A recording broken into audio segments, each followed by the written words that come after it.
ప్రకాశం జిల్లా ముండ్లమూరులో వైఎస్ఆర్సీపీ అభ్యర్థి బూచేపల్లి శివప్రసాద్ రెడ్డి, బూచేపల్లి వెంకయ్యమ్మ ఆధ్వర్యంలో మనవరికి మనసుపన్న ఎన్నికల ప్రచారం నిర్వహించగా ఆ గ్రామ మహిళలు డాన్సులు వేస్తూ కేరింతలు కొడుతూ అశేషజన నీరాజనం నడుమ బూచేపల్లికి భారీ గజమాలతో సత్కరించిన అనంతరం ఎన్నికల ప్రచారం ప్రారంభించడం జరిగింది.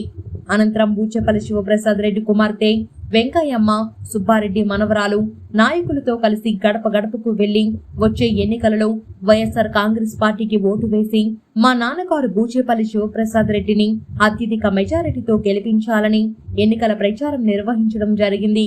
ఆయన వెంట జెడ్పీ చైర్మన్ బూచేపల్లి వెంకయ్యమ్మ మరియు కార్యకర్తలు, నాయకులు పాల్గొన్నారు.